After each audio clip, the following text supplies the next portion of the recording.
ninth canto, chapter 1.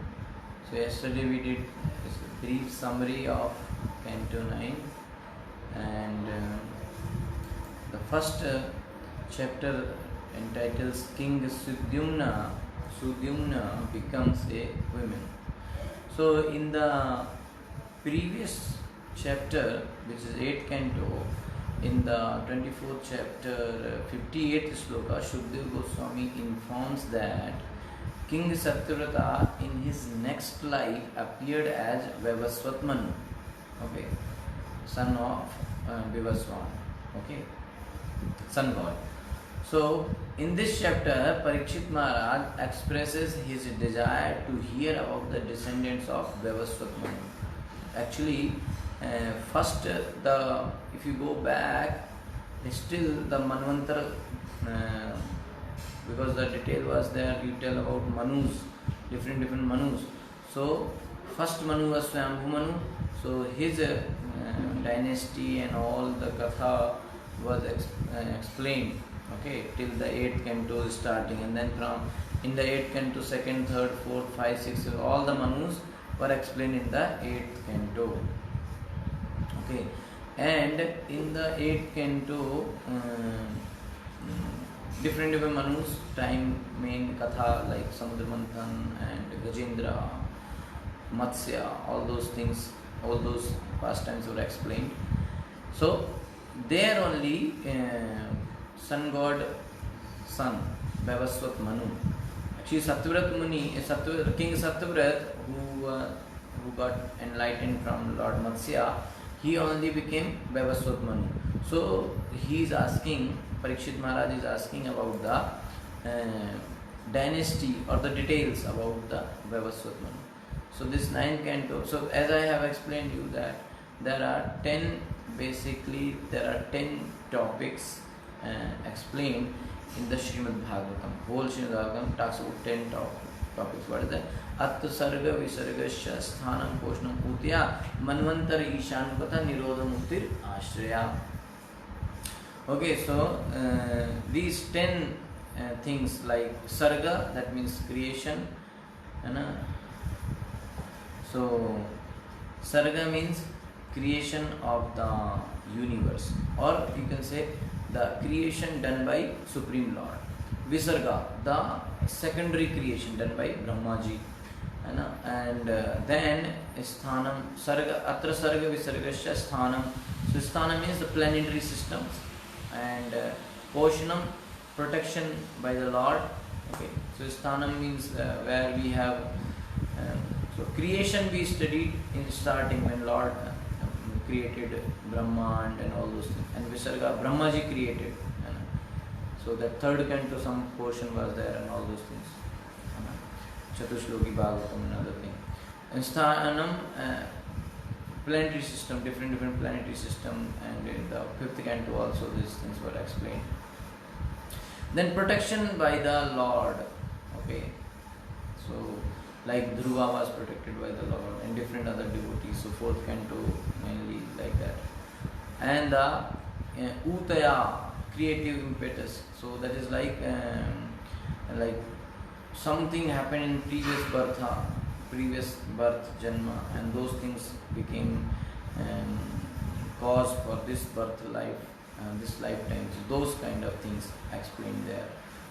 So like Prahlad Maharaj, 7th canto, also like you can say even Gajendra, okay, sometimes those things, okay.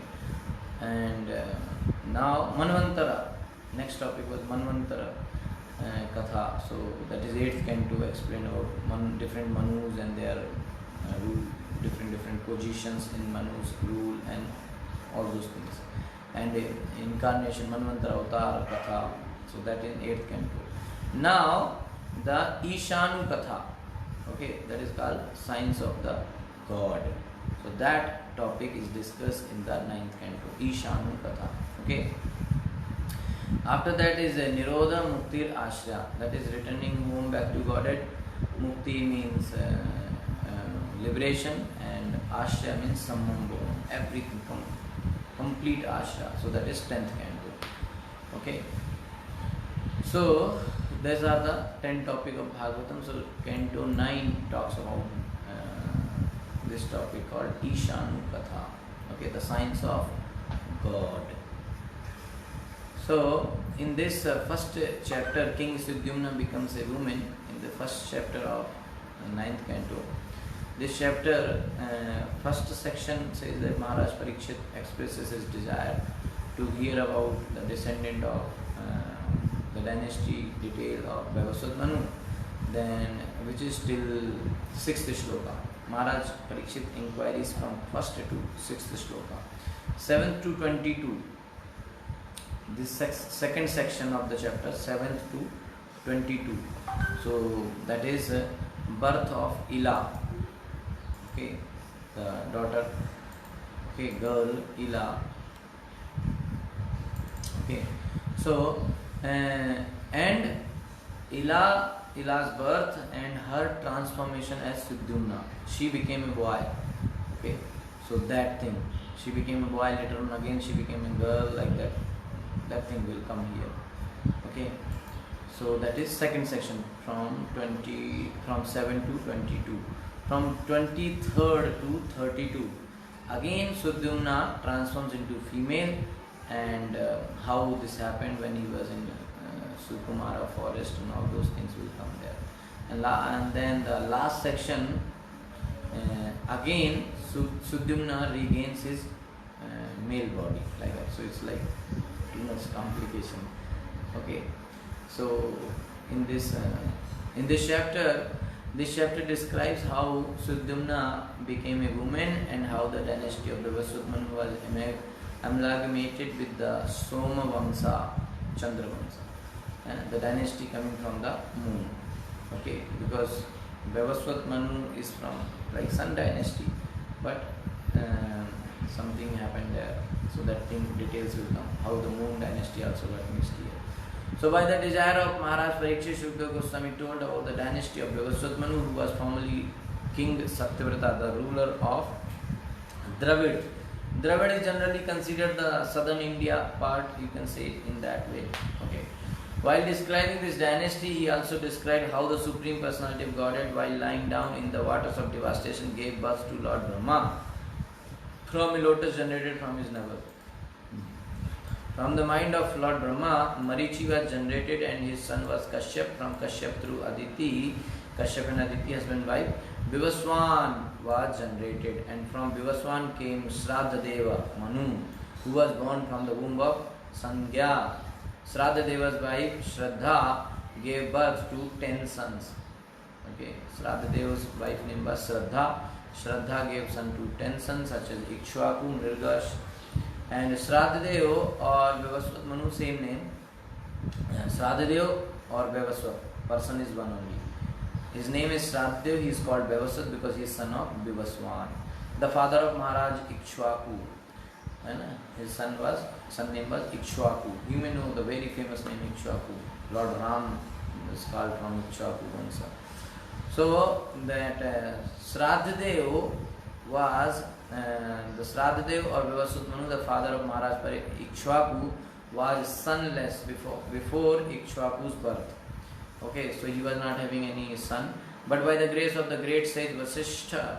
So in this 9th canto, you will see this great sage Vasishtha, his role too much.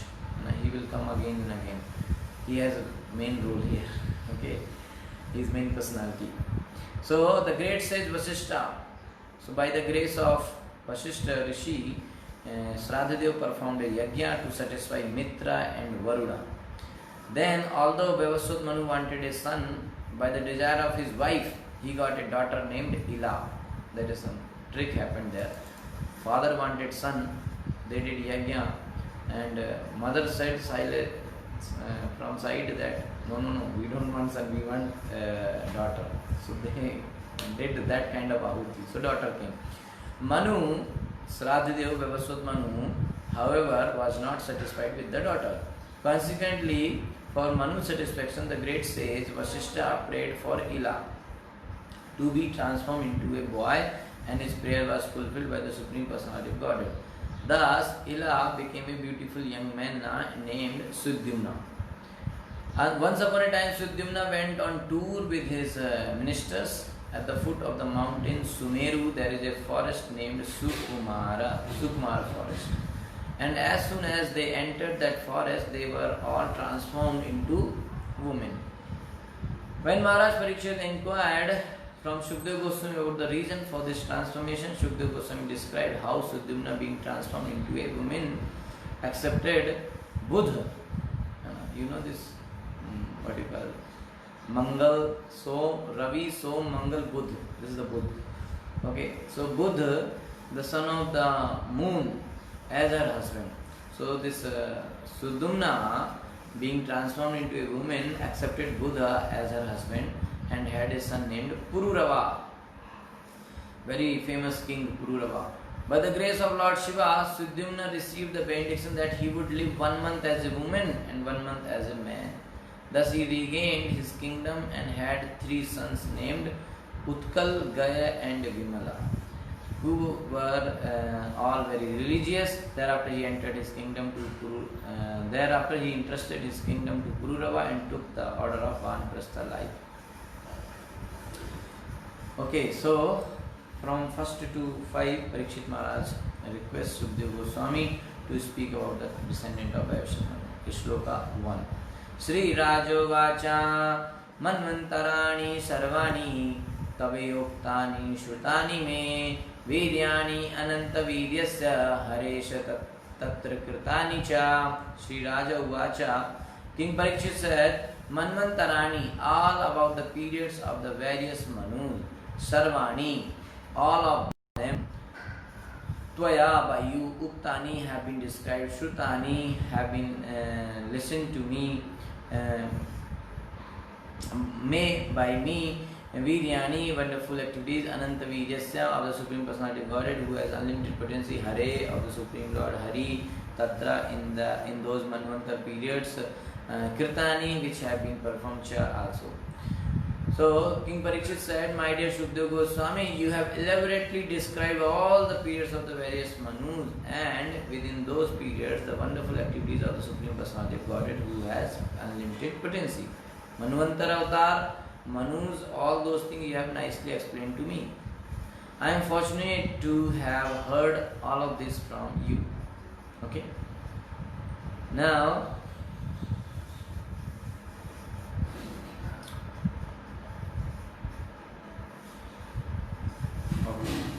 second slogan.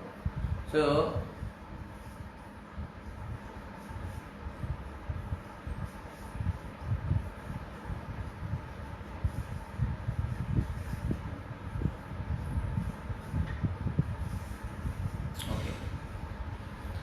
योऽसौ सत्यव्रतो नाम राजर्षि द्रविणेश्वरः ज्ञानं यो अतीतकल्पान्ते लेवे पुरुष सेवया स वै विवस्वतः पुत्रो मनुर् आसीत् इति श्रुतं त्वत्तस्य तस्य श्रुतः प्रोक्ता इक्ष्वाकु प्रमुख नृपः यः असौ he who was known Satyvrataha, Satyavrat Nama, by the name Rajrishi, the saintly king, Dravid Ishvara, the ruler of Dravid countries, Yanam, knowledge, Yavan, who Atit Kalpavante, at the end of the period of the last Manu, or at the end of the last millennium, Leve received Purush Sevaya by rendering service to the Supreme Personality of Godhead, Saha, he, by indeed, Vivaswata, of Vivaswan Putra, son Manu, Asit became the Vivaswat Manu, Iti, thus Shrutam, I have already heard. Tvattaha, from you, Tasya, his Suta, sons, Prokta, have been explained, Ikshwaku, Pramukha, headed by Ikshwaku, Nirpa, many king. Satyavrat, Parikshit Maharaj saying, Satyavrat, that saintly king of Dravid Desh, who received his spiritual knowledge at the end of the last millennium by the grace of the Supreme, later became Vivaswat Manu, the son of Vivaswan in the next Manvantar. I have received this knowledge from you. I also understand that such kings as Ikshwaku were his sons, as you have already explained. Okay, so Satyavrat Maharaj became Manu, and such kings as Ikshwaku were his great sons.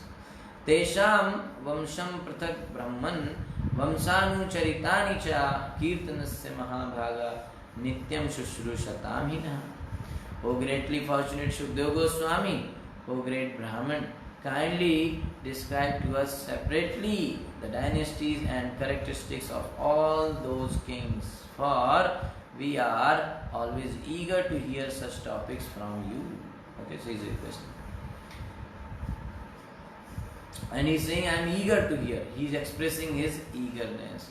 So always whenever katha is going on, the audience expresses their eagerness. Okay, Vidura also saying, I am very eager, please tell me. Saunakadi Rishi is also saying, please tell me, Sud Goswami, please tell me. Sud Goswami is explaining. Parikshit Maharaj again and again, after some time he will explains. He explains that he is very eager to hear this Krishna Katha, this devotee's Katha.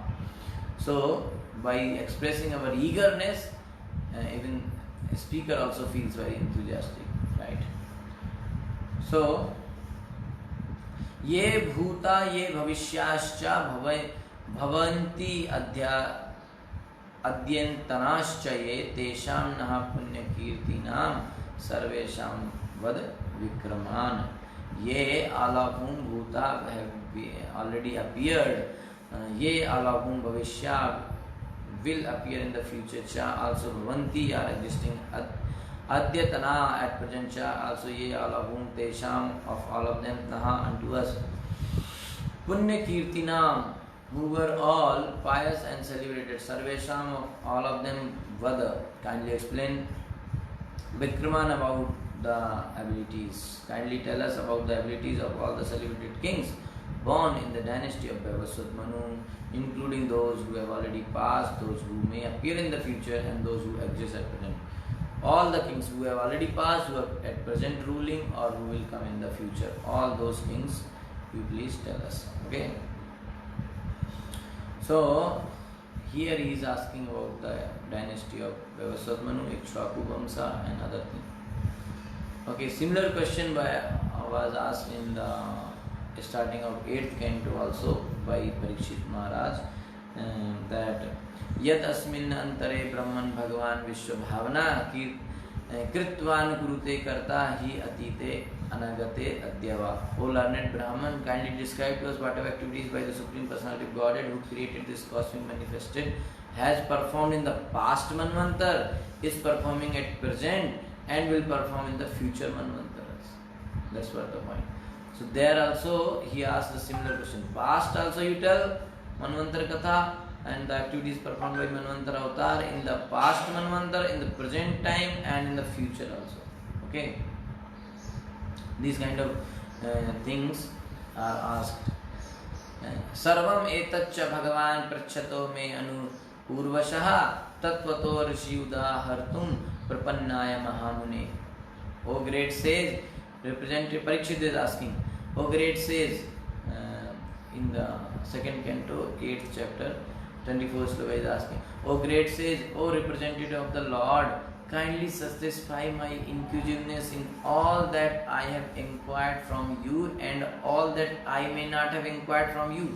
Whatever I have inquired, that you please answer, and whatever I have not inquired from you, that also you answer. From the very beginning of my question, whatever I ask, that also you tell me. Whatever I have not asked, that also tell me. Since I am a soul surrendered unto you, please impart full knowledge in this connection.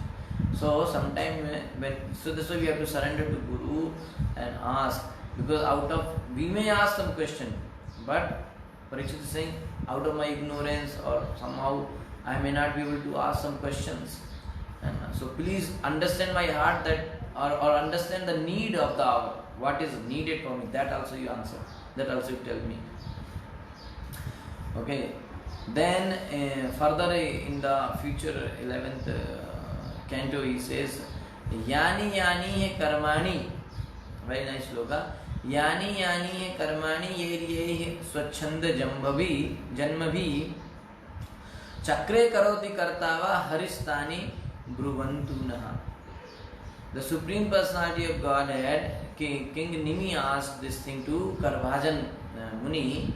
King Nimi said, the Supreme Personality of Godhead descends into the material world by his internal potency and according to his own desire. Therefore, please tell us about the various pastimes of Lord Hari has performed in the past, is performing now, and will perform in this world in the future in his various incarnations. Similar question. Okay, whatever Lord Hari has performed activities in the past, in the present he is performing, and in the future he will perform. Okay. So people become more alert when contemporary stories are narrated, since old stories are not that attractive than the contemporary stories. So these stories will come now, so many, and Parikshit Maharaj was not only interested in contemporary personalities instead of past, present and future. Okay. So to do for example, like for our official work, we have to approach our current government and not the one which is lost or was before. So we should approach Supreme Lord through contemporary Yuga Avatar Lord Chaitanya. So Parikshit, the point is here, he is asking past, we should know, future also we should know, but present we should must know. Who is the present? So that's why he is asking who it is present. So this present, this is the time of Vaivasvat Manu only. So he is asking in detail about Vaivasvat Manu and the present avatar. So that's why in 11th canto this question will come. Who is the present avatar? In present days, Kali Yuga, in this situation, what is the process of worshipping Krishna? How we should worship? What is the form of Krishna? What is the name of Krishna? And these all things are explained. So, what is that? Sankirtana. Krishna Varna Tuje Krishna, Sango Pangasya Pastam, Yagya Sankirtana Parijantihi Sumeksa. So, he will come, God, Supreme God will come. He is Krishna only, but he will not come in the black color. He will come in the golden color. Krishna means golden color. And he will be not alone. He will be Sangopangasya person. He will come with his associate. And what he will do? Yagya Sankirtana. He will tell the Yuga Dharma. What is that? Sankirtana Yagya. Okay. And whoever is intelligent, they will worship him. How they will worship? By Sankirtan. Yajantihi Sumetsa. Okay. Okay. So, 6th sloka. Shri Sutuvacha evam parikshita ragya sadasi brahmavadinam prishta provacha bhagavan chukaha param dharmaved. Shri Sutuvacha, Shri Sut Goswami said, evam, in this way, parikshita by Maharaj Parikshit Ragya, by the king Sadasi in the assembly, Brahmavadinam of all the great saintly experts in Vedic knowledge, prishta, having been asked, Provacha answered Bhagavan, the most powerful Shuka Goswami, Param Dharmaved, the most learned scholar in religious principles. Sud Goswami said, when Shukdev Goswami, Sud Goswami is telling to Shaunaka in Naimisharanya. What he is telling, what Shukdev Goswami told to Parikshit Maharaj in Shukatal near Ganges. So when Shukdev Goswami, the greatest knower of religious principle, was thus requested by Maharaj Parikshit in the assembly of all the scholars learned in Vedic knowledge, he then proceeded to speak. Sri Shuka Vacha Shruyatam Manavo Vamsa Prachuryena Parantapa Na Shakyate Vistarato Vaktum Varsha Shatairapi. Sri Shuka Vacha, Sri Shukdev Goswami said, Shruyatam, just hear from me, Manava Vamsa, the dynasty of Manu, Prachuryena, by expensive as possible, Parantapa, O king who can subdue your enemies, Na, not Shakyate, one is able, Vistarataha, very broadly, Vaktum, to speak, Varsha Shatai Api, even if he does so for 100 of years. Shukdev Goswami continued, O king, subduer of your enemies, now hear from me in great detail about the dynasty of Manu. I shall explain as much as possible, although one could not say everything about it even in 100 of years. So much great details are there, but I will try to tell you in short. Okay. I shall explain you as much as possible the story, the great detail about the dynasty of Manu. Okay.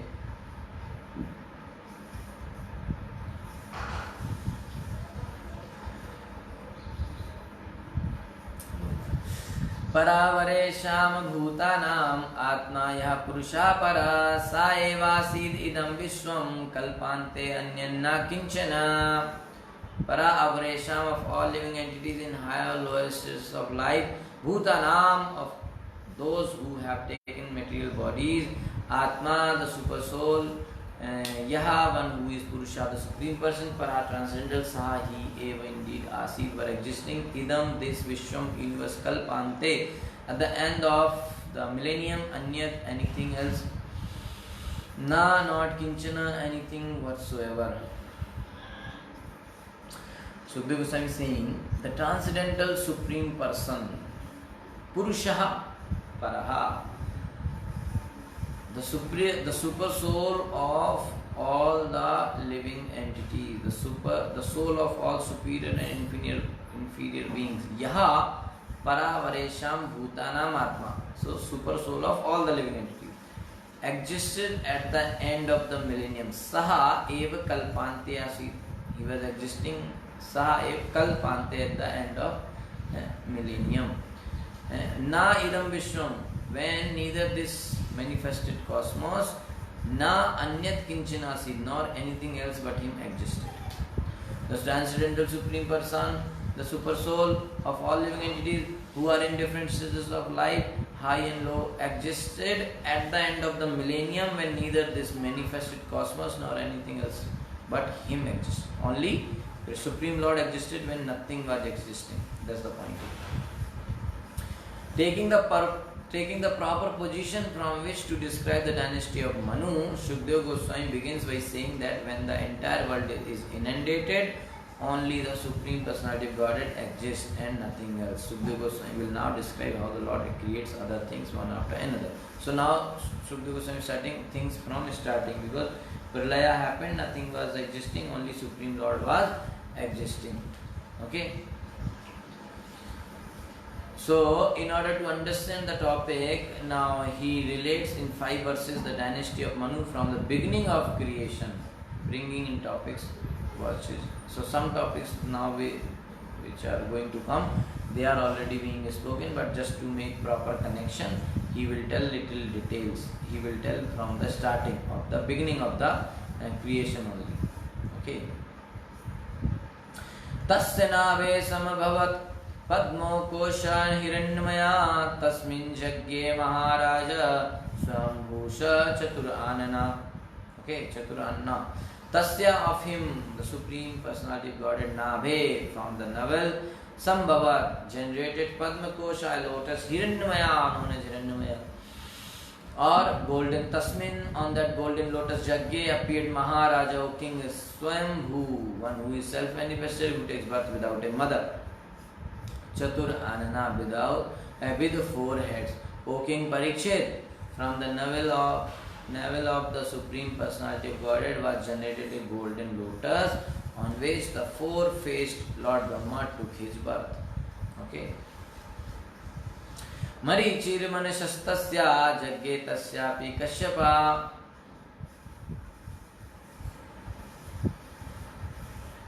Marichirmanashastasya Jagye Tasyapi Kashyapa Dakshanyam Tato Adityam Vivasvana Abhavasuta. Marichi, the great saintly person known as Marichi, Manasaha Tasya, from the mind of Lord Brahma, Jagye took birth, Tasyapi, from Marichi, Kashyapa.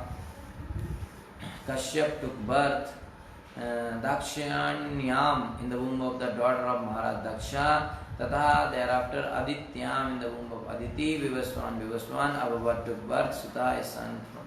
From the mind of Lord Brahma, Marichi took birth, and from the semen of Marichi, Kashyap appeared from the womb of the daughter of Daksha Maharaj.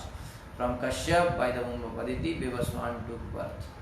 Okay, so Brahmaji, from Garbhodakshai Vishnu came Brahmaji, from Brahmaji came Marichi, through his mind he gave birth to Marichi, and Marichi's son was Kashyap, Kashyap's wife was Aditi, Kashyap and Aditi gave birth to Vivaswan. Okay. Tato manashradadeva sandhyanam asha bharata shraddhayam janayamasa dashputran sa atmavan ikshvaku nirga. So in this shloka all the names are there. Ikshvaku nirga sharyati drishti Karushakan नारिष्यन्तं प्रशद्रं च नभगं च कविं विभु तथा from Vivaswan Manu Shradadeva, the Manu named Shradadeva Sandhyayam in the womb of Sandhya, the wife of Vivaswan. Asa was born Bharata, O best of the Bharat dynasty. Shraddhayam in the womb of Shraddha, the wife of Shraddadev. Janayam Asa begot thus 10 Putran Sansaha, that Shraddadev, Atman having conquered his senses. Ikshvaku Nirga Sharyati Dishta Drishta Karushaka, named Ikshvaku Nirga Sharyati Dishta Drishta Karushaka, and Narishyantam Narishyanta Prasadram Cha and Prasradh Navagam Cha and Navaga Kavim Kavi Vibhu the Great. Okay, 10. O King, the best of the Bharat dynasty, from Vivaswan by the womb of Sandhya, Shraddadev Manu was born. Shraddadev Manu, having conquered his senses, begot 10 sons in the womb of his wife Shraddha. The names of these sons were Ikshvaku, Nirga, Sharyati, Dishta, Drishta, Karushak, Narishyanta, Prasradra, Navag and Kavi. These are the 10 sons of Shraddadev Manu. Okay.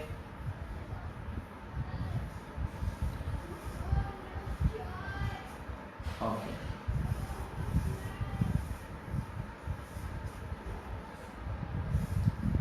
So here one another thought is there, that nowadays people are conquered by the senses. They are controlled by their senses. And children are born due to uncontrolled senses. So one should beget sons only when one has conquered his senses. After doing austerities and tapasya, then Garbhadhan sanskar is there. Okay, so it's a process actually. Garbhadhan sanskar is a process. It's a planning, it's a lifestyle planning from the day one. You have to plan everything. And like for other sanskaras, people start planning from many days earlier. So like that, for this is also one of the sanskara. It's not like just one day event, so you just chant some extra rounds and that's it. Garbhadhan sanskara ho gaya. No, it's a good number of days. Like you have to prepare from the marriage itself. You have to think and plan. So the longer the preparation, better the result. So yoga, asana, diets, lifestyle, and then Krishna bhakti, all those things matters. Okay. So before begetting children, one has to perform chanting for longer time, like at least 50 rounds separately, and no other kind of sense, those activities like movies and all those things. Okay, so these are some processes mentioned in Shastra. So Vedic time people used to follow all the sanskars. Nowadays hardly they do Vivah sanskar, that also only to show off, and now that also is going to get over, because now many people are having the other kind of thought, like Western thoughts, like live in relationship, or so many things are there, nonsense. Okay. Anyway, aprajasya mano purvam vasishto bhagavan kila mitra varunayurishtim prajartham akarod vibhu. Manu at aprajasya, of he who had no son, Manu of Manu, purvam formerly Vasishta, the great saint Vasishta, Bhagavan powerful, kila indeed, mitra varunayo, of the demigods named Mitra and Varuna, Ishtim sacrifice praja artham, for the sake of getting sons, akarod executed vibhu, the great person. Manu at first had no sons. Therefore, in order to get a son for him, the great saint Vasishta, who was very powerful in spiritual knowledge, performed a sacrifice to satisfy the demigods, Mitra and Varuna, two demigods. He performed this sacrifice. So why would one want son? Okay. To continue legacy in future, Krishna protected Parikshit, the last, because Pandavas dynasty, Parikshit was the last person. So Krishna protected that. You know? So it is from the spiritual point of view, when there are nice dynasties going on in such dynasty where everybody is great devotee, all the great devotees are coming in that dynasty, all the people are so nice, bhakta, they are performing all the sanskaras, all the duties, and spreading the knowledge of Krishna consciousness. Whole dynasty is like that coming down. So it's better that Krishna also wants that such dynasty should continue.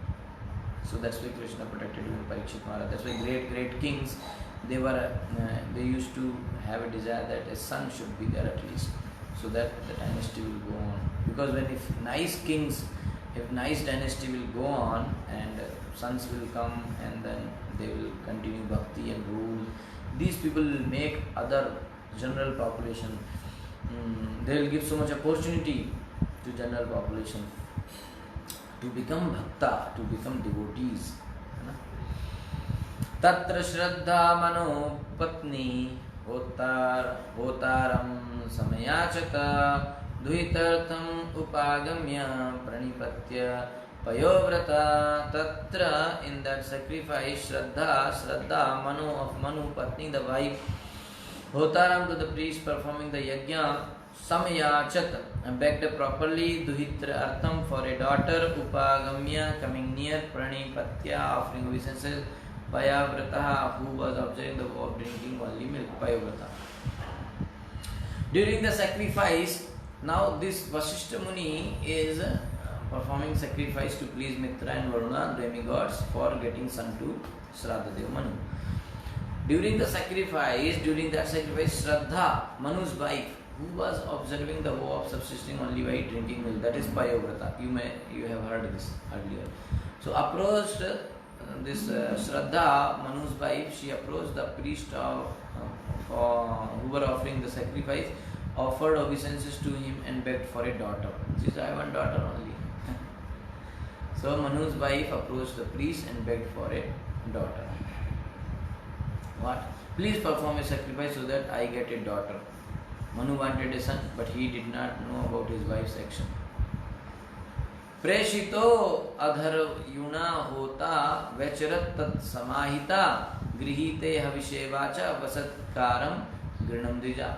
Preshita, being told to execute the sacrifice, Adhovaryuna, by the Ritvik priest Hota, the priest in charge of offering oblations, Vecharat, executed that sacrifice Samahita with great attention, Grihite Havishi, upon taking the clarified butter for the first oblation, Vacha, by chanting the mantra Vashat Karam, the mantra beginning with the word Vashat, Grinam, reciting Dujada Brahmana. Told by the chief priest, now offer oblation. The person in charge of oblations took clarified butter to offer ghee. He then remembered the request of Manu's wife and performed the sacrifices while chanting the word Vashat. Okay, so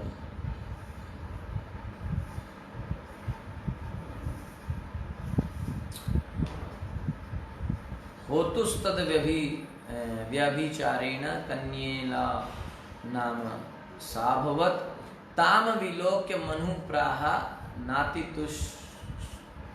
natitushta managuru. Hotu of the priest tata of the yajna vyabhicharan by the transgression, Kanya, a daughter, Ila Nam, by the name Sa, that daughter Abhuvat was born, Tam unto her. Vilokya, seeing Manu, Praha said, Na, not. Atitushta Mana, very much satisfied, Guru unto his Guru. Manu had begun that sacrifice for the sake of getting a son, but because the priest was diverted by the request of Manu's wife, a daughter named Ila was born. Upon seeing the daughter, Manu was not very satisfied, thus he spoke to his Guru Vasishtha as follows. Seeing the daughter is born, Manu was not very satisfied, he wanted a son. Because Manu had no issue, he was pleased at the birth of the child. Even though a daughter, and gave her the name Ila. Later, however, he was not very satisfied to see the daughter instead of a son, because he had no issue. He was certainly very glad at the birth of Ila, but his pleasure was temporary. He was happy that there is some child at least, but he wanted a son. Okay, so it should be understood that the king was joyful at the daughter's birth and therefore gave her a name Ila. But his joy was just ordinary since the problem of having no son was not removed. This is indicated by the words Na ati ista manama, not too satisfied. Okay. So in current times, people think that to have a girl is a burden, but Manu was happy and gave her a name. The only reason he was later dissatisfied is because there was no son to continue his legacy, his dynasty. That was the only thing. And he is Manu. He must continue that, and his duty is that. He should have his duty to Krishna is this only, that he should have progeny. He is Manu. He is the father of mankind. He only not having son, how the man will come? Okay, so he was unhappy because of this reason. Not that daughter is born now, a great burden came on my head. No. He was happy with daughter also. He loved the, and I gave the name also. Okay. So that's the point here, and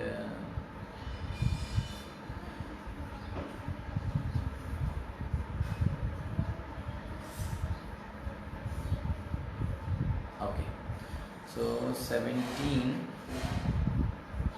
Okay, let us read. Some more time is still there. No problem.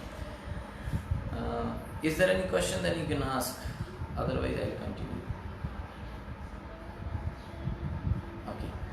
Bhagavan kim idam jatam कर्म वो ब्रह्मवादिनां विपर्ययम् अहो कष्टम् एवं स्याद् ब्रह्म विक्रिया. Bhagavan, oh my Lord, kim idam, what is this? Jatam, born, karma, fruit, vaha, of all of you, brahmavadinam, of you who are expert in chanting the Vedic mantras, viparyayam, deviation, aho, alas, custom, painful, ma, evam syat, thus it should not have been, brahma vikriya, this opposite action of the Vedic mantras. My Lord, all of you are expert in chanting the Vedic mantras, how then has the result been opposite to the one desired? What is this? I desired son, daughter king. You people are already expert. This is a matter for lamentation. There should not have been such a reversal of the results of the Vedic mantras. How come Vedic mantras got failed? So in this age, Prabhupada is writing in the purport, in this age the performance of yajna has been forbidden because no one can properly chant the Vedic mantras. Okay? So no havan is allowed. If Vedic mantras are chanted properly, the desire for which a sacrifice is performed must be successful. Therefore, the Hare Krishna chant is called the Mahamantra, the great exalted mantra above all other Vedic mantras, because simply chanting the Hare Krishna Mahamantra brings so many beneficial effects. As explained by Sri Chaitanya Mahaprabhu, Cheto Darpan Marjanam Bhava Mahadavagni Nirvapanam Shreya Kairava Chandrika Vitaranam Vidya Badhu Jivanam Anandam Buddhi Vardhanam Pratipadam Purnamrita Swadanam Sarvatma Sanapanam Param Vijayate Sri Krishna Sankirtanam. 7 benefits are mentioned in this one shloka of Sikshashtakam, first shloka. Chanting of holy name will bring 7 benefits. That's are mentioned here. Glory to the Sri Krishna Sankirtan, which cleanses the heart of all the dust accumulated for years and extinguishes the fire of conditioned life, of repeated birth and death. This Sankirtan movement is the prime benediction for humanity at large, because it spreads the rays of the benediction moon. It is the life of all transcendental knowledge. It increases the ocean of transcendental bliss, and it enables us to fully taste the nectar for which we are always anxious. 7. Okay. Therefore, the best performance of yajna given to us is the Sankirtan yajna. Yajna Sankirtana praya yajanti hi sumedasa. So those who are intelligent take advantage of the greatest yajna in this age of chanting the Hare Krishna Mahamantra in congregation. When the Hare Krishna mantra is chanted by many men together, the chanting is called Sankirtana. Okay, some people may not know what is the difference between Kirtan and Sankirtan. So here it is. And as a result of such a yajna, there will be clouds in the sky. Yajna bhavanti parjanya. In these days of drought, people can gain relief from scarcity of rain and food by the simple method of the Hare Krishna yajna. Indeed, this can relieve all of human society. Prabhupada has that faith that just by chanting Hare Krishna, even the rain will come, because that is also yajna. Okay, it is also yajna, and yajna bhavad prajanya Bhagavad Gita says when yajna will happen, rain will come. So if you do sankirtan yajna, then also rain will come. Okay, so at present there are droughts throughout Europe. The Prabhupada was writing long back, and America, and people are suffering. But if people take this Krishna consciousness movement seriously, if they stop their sinful activities and chant the Hare Krishna Mahamantra, all the problems will be solved without difficulty. That's the faith we should have. That all the problems will be solved just by chanting Hare Krishna. No need to do this puja, that puja, so many yajna, so many havan, so many devotees are doing now Sani puja, Durga puja, Ganpati puja, Ayyappa puja, Amba puja, ye puja, that puja, pata nahi kya kya puja people are doing, and people are believing so many astrologers and so many vastu, so many this that, and getting solutions and doing all those things. What is the use? Just chanting Hare Krishna is enough now. But people are not having that faith, and because they don't have faith, that's not working for them also. So in other process of yajna there are difficulties because there are no learned scholars who can chant the mantras perfectly well, nor is it possible to secure the ingredients to perform the yajna. Even the people who are doing those other ritualistic processes, do you think they are perfect people who can do the process? So you may think, oh, as per my astrology, this things puja should be done for me, and you go to Panditji. Panditji is what how he is pure, how he can do the pure. Nobody can chant proper mantras in Vedic in Kali Yuga time. Okay, so some people say, Prabhuji, we are not pure devotee, na, so we have to take care of other this thing also, Jyotish and all those things. So what? We are not pure devotee, become pure devotee, na. Our faith should be pure. We may not reach to that level, but our Shraddha should be pure, that yes, just by chanting Hare Krishna, everything will happen, everything will work. Chanting Hare Krishna is enough. That faith should be there. That's what called pure. Okay, so that pure faith we should have. Okay, because if you are thinking that I am not pure devotee and so I have to take care of other things, so when you are chanting the most perfect process, Hare Krishna Mahamantra, still you are not, still you are having some thought that something will be lacking. So in order to fulfill that, you are doing other processes. What is the guarantee those people are pure? Because for performing those Vedic rituals, they need to be pure now. So they are also not pure now. So what is the use of you giving them money and they are doing some puja for you? What is the use? No use. Right? They are not from parampara, they are not authorized, they are just some this family tradition Brahmins. So one has to be very clear. One should have found faith that yes, chanting Hare Krishna is enough, that is the best way and that is the only way. Because human society is poverty stricken and men are devoid of Vedic knowledge and the power to chant the Vedic mantra. The Hare Krishna Mahamantra is the only shelter. Only shelter. Hare Krishna. Prabhupada is very clearly saying, people should be intelligent enough to chant it. Yakki Sankirtana Praya Rajanti Hi Sumedasa. Those whose brains are dull cannot understand this chanting nor can they take to it. Okay. So, result of the sacrifice of whatever we desire, how come it become ulta? Prabhupada is glorifying Harinam Sankirtan. Okay? Okay, so now Ila will turn into Sudyumna, a boy. So Vasishtha will do that. From 18th shloka we will read tomorrow now. Thank you so much, Shri Prabhupada ki jai. Hare Krishna.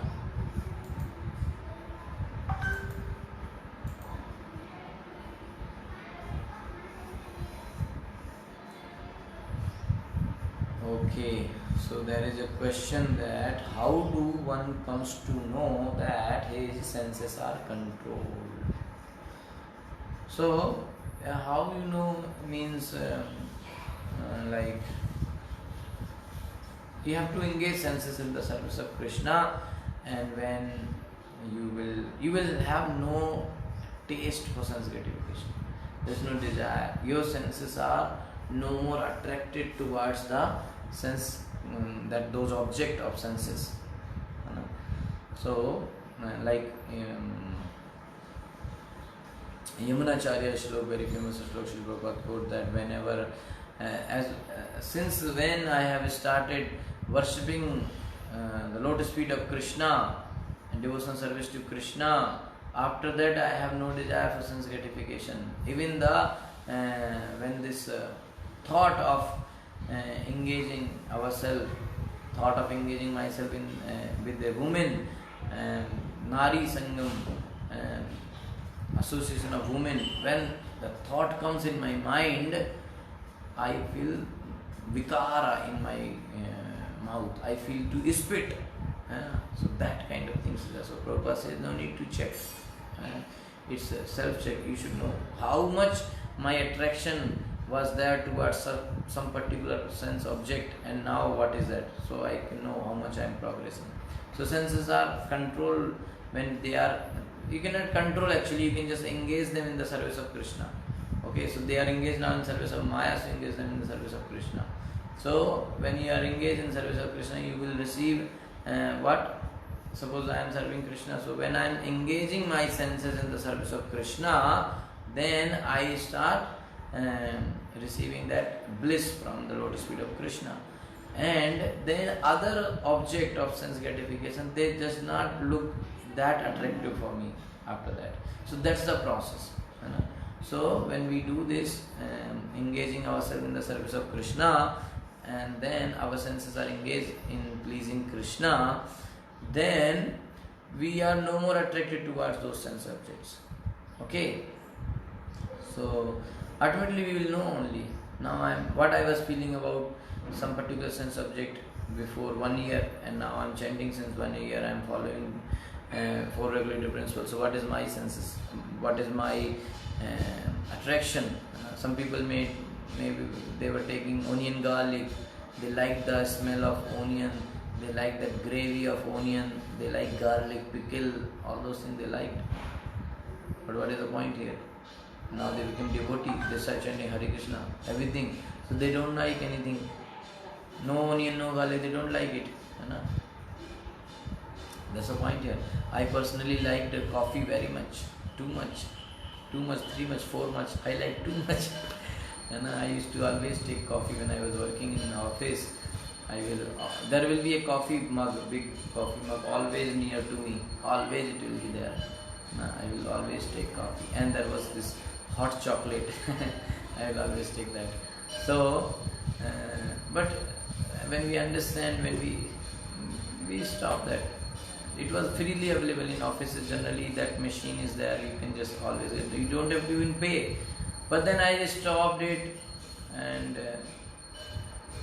the temptation is there because it's freely available. Everybody is drinking out, and whenever somebody brings that smell comes to you, like that smell will come. And when you walk in front of KFC, that smell will come. You will be dragged towards that. So you should know, still I need to work more. But when the same KFC smell comes, and you will so like that, if you feel you say, oh, now it's working, now I am progressing. So like that. So same thing for all the sense objects. And the topmost thing is the attraction of opposite sex. So when a boy sees a girl, beautiful girl, when a girl sees a boy, whatever. So what the thought comes, what the desire comes. So then we will easily know how much my senses are being controlled or not. Yeah. So that's practical way of understanding. So nice question. Thank you so much. I hope it answers your question. Yes. Yeah. Okay. Any other question?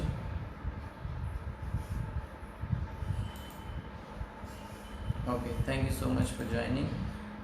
Hare Krishna. So tomorrow we shall continue from the 18th shloka. Shri Prabhupada ki jai. Granth Raj Srimad Bhagavatam ki jai. Hare Krishna.